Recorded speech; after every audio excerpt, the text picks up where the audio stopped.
दोस्तों, पितर पक्ष में कई कर्मों में से एक कर्म ब्राह्मणों को भोजन कराना है। ब्राह्मणों द्वारा किया गया भोजन सीधा पितरों तक पहुंचता है। ऐसा करने से पितर प्रसन्न होते हैं और तृप्त होकर आशीर्वाद प्रदान करते हैं। बिना ब्राह्मण भोज के पितर भोजन नहीं करते और शाप देकर लौट जाते हैं। श्राद्ध के दौरान किसी ब्राह्मण को अपने घर में आमंत्रित करने से लेकर भोजन कराकर विदा करने को लेकर भी कुछ नियम है। आइए इसे विस्तार से जानते हैं। पितर पक्ष में यदि आप किसी ब्राह्मण को भोजन कराने जा रहे हैं तो आपको हमेशा धर्म कर्म का पालन करने वाले योग्य ब्राह्मण को ही भोजन पर आमंत्रण करना चाहिए। किसी भी ब्राह्मण को भोजन के लिए आदर के साथ आमंत्रित करें। ब्राह्मण को भोजन कराने से पहले ये जरूर पूछ लें कि वे कहीं और जाकर तो भोजन नहीं करने वाले हैं। एक ही दिन एक से ज्यादा घरों में भोजन करना सही नहीं माना जाता। ब्राह्मण को दक्षिण दिशा में बिठाएं क्योंकि दक्षिण में पितरों का वास होता है। हाथ में जल, अक्षत, फूल और तिल लेकर संकल्प कराएं। कुत्ते, गाय, कौए, चींटी और देवता को भोजन कराने के बाद ही ब्राह्मणों को भोजन कराएं। कुत्ते और कौए का भोजन कुत्ते और कौए को ही खिलाएं। देवता और चींटी का भोजन गाय को खिला सकते हैं। दक्षिण को पितरों की दिशा माना गया है। मान्यता है कि पितर पक्ष में पितर इसी दिशा से पृथ्वी पर आते हैं। ऐसे में ब्राह्मण को भोजन हमेशा दक्षिण दिशा की ओर मुख करके कराना चाहिए। श्राद्ध हमेशा दोपहर के समय किया जाता है, इसलिए ब्राह्मण को भोजन के लिए दोपहर के लिए ही आमंत्रित करें क्योंकि सुबह और शाम देव कार्यों के लिए है और दोपहर का समय पितरों का माना जाता है। भोजन के लिए ब्राह्मण को रेशमी, ऊनी, लकड़ी, कुश जैसे आसन पर बिठाएं। लोहे के आसन पर ब्राह्मणों को कभी न बिठाएं।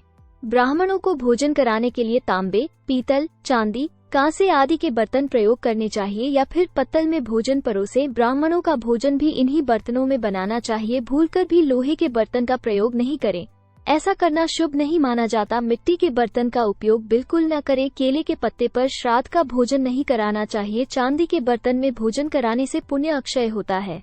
भोजन दोनों हाथों से परोसें। एक हाथ से परोसा भोजन राक्षस छीन लेते हैं। ब्राह्मण को भोजन कराते समय मौन रूप धारण करना चाहिए। कभी भी ब्राह्मणों से ये न पूछें कि भोजन कैसा है, ताकि भोजन करते समय पितरों को कोई समस्या न हो। वहीं ब्राह्मणों को भी यह बात ध्यान रखनी चाहिए, अगर कुछ चाहिए तो इशारों में बता सकते हैं। मान्यता है कि बोलने से पितरों को भोजन नहीं पहुंचता है। ब्राह्मण के लिए भोजन को पवित्रता और शुद्धता से बनाना चाहिए। उसमें भूलकर भी लहसुन, प्याज का प्रयोग नहीं करना चाहिए। श्राद्ध के भोजन में चना, मसूर, कुल्थी, सत्तू, काला जीरा, कचनार, खीरा, काला नमक, प्याज, लहसुन, काले सरसों की पत्ती न पकाएं। बासी, अपवित्र फल या अन्न श्राद्ध में निषेध है। श्राद्ध का भोजन बहुत ही सात्विक और मन को शांत कर देने वाला होना चाहिए। पितरों के लिए उनकी पसंद का भोजन और एक चीज उड़द की दाल की बनाई जाती है। मान्यता है कि जब आप अपने पितरों की रुचि के अनुसार भोजन बनाकर ब्राह्मण को खिलाते हैं तो उनकी आत्मा तृप्त होती है। भोजन में सबसे महत्वपूर्ण चीज खीर होती है। श्राद्ध में पूरी और खीर पितरों के लिए खास तौर पर बनाई जाती है।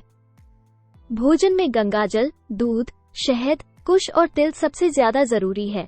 तिल होने से उसका फल अक्षय होता है। कहा जाता है कि तिल पिशाचों से श्राद्ध की रक्षा करते हैं, इसलिए खाने में तिल का इस्तेमाल किया जाता है। ब्राह्मणों की वैसे ही सेवा करें जैसे आप अपने पितरों की करना चाहते हैं।